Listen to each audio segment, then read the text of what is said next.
Mary Ann Kessler, and Sean Thompson. She is preceded in death by her parents, John and Madge Street, beloved husband Rui Ross Green, siblings Van, Barbara, Jack, Madge, Donna, and grandchildren Michael Rui Green, Aaron Wayman, and Ryan Green.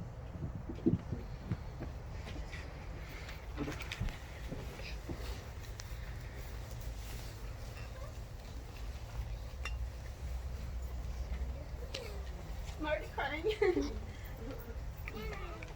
I took a nerve pill to try to help me get through this. Turn it on now.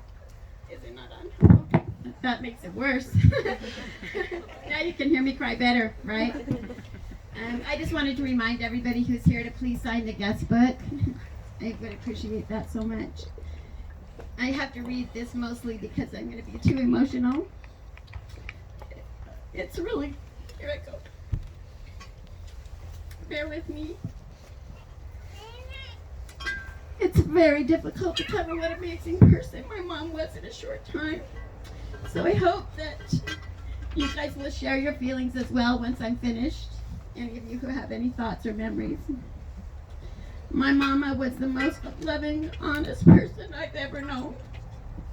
She instilled in each of us, my siblings and me, her loving and affectionate nature and her commitment to family.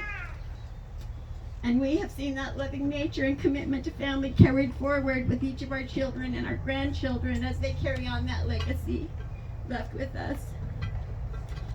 Growing up, she was always so patient and kind. In her soft-spoken nature, she taught us through example that in most cases, the best way to deal with difficulties was to remain calm and soft-spoken. Well, this was generally the case in dealing with us kids. It didn't always hold true. As kids, I know all of us can recall the countless arguments that took place over my dad's insistence over watching football and other sports every weekend and holiday. Dad sometimes had like 3 TVs and a radio on his lap so he wouldn't miss anything at all. And it was a battle of wills, so we all knew who prevailed on that argument. But Mom would always find a way on those weekends to content herself by cooking delicious meals and crocheting and going to the mall with Penny and I and buying pretties. Yeah. Dad he'd try to satisfy us by giving us money to go buy a pretty at the mall. Mom not only possessed deep inner beauty, but she was a gorgeous woman. And she took so much pride in keeping up her outward appearance. And until just a few weeks before her passing, she continued to wear her makeup and do her hair and wear her trendy outfits that were always adorned with bling and sparkle, hence my outfit. This ring is a reminder for the granddaughters to get. Do you love it? She has more like this. Interesting. As children, we were always so proud of my mom whenever she'd have to come to school or be present anywhere because she was so stunningly gorgeous that she always left on an impression. Kids would say, "Hey, is that your mom?" Like, yeah. I would used to tell her when she'd have to bring me something at school, like say, "Mom, wear your high heels in your dress." She has such gorgeous legs. Mama always made our holidays so special, and she always took so much time to prepare meals for every single holiday. And I think it also made it any holiday at all that was a state or federal holiday. Mom always had off work.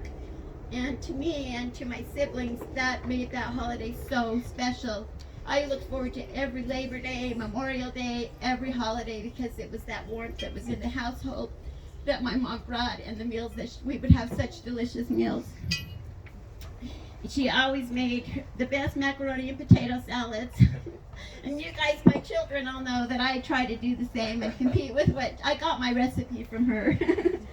And she would make huge, massive bowls of macaroni and potato salads the night before any celebration. My dad couldn't wait. He'd just be waiting and waiting. And he had to sample it, and he'd have the first bowl, huge bowl, and then the second huge bowl as soon as it was done. And she used to always make banana bread and fruit cake at holidays. And if you've never had my mom's fruit cake, she made fruit cake that everybody loved. It was so delicious, and my dad would be there waiting. Is it done? Is it done? And as soon as it came out of the oven while it was still hot, he'd get a slice, cut half a loaf, slathered with butter. Thanksgiving at our house was so amazing. In a house filled with 5 children, groceries were so sparse. We all know that. We ate a lot of rice. Penny and I ate Jello, dry Jello, instant potatoes. Tyler was always burdened with trying to feed us during the summer with those couple of ingredients. But around Thanksgiving, Mom would always stash away a bunch of groceries in advance. Jack found her hiding place on Atherton Drive. He got into the chocolates and everything. She started getting the dishes ready about a week before Thanksgiving. And when I was old enough to help, I loved it. I loved being a part of it and chopping the celery and the potatoes and everything. It was so much fun. And we continued doing that as adults as we grew up for quite some time. And I loved helping Mama prepare the Thanksgiving meals. And that kind of, her assistance kind of ended when she had her stroke. But we still tried to have her there at the table so she could participate in preparation of our holiday meals. And on Thanksgiving, she always cooked our turkey at night. She put it in about the time we went to bed, the eve before Thanksgiving, and we wake up in the morning like, oh my gosh, that is the best smelling turkey you've ever smelled in your whole entire life. So we'd be starving to death. And Dad could never wait until dinner time.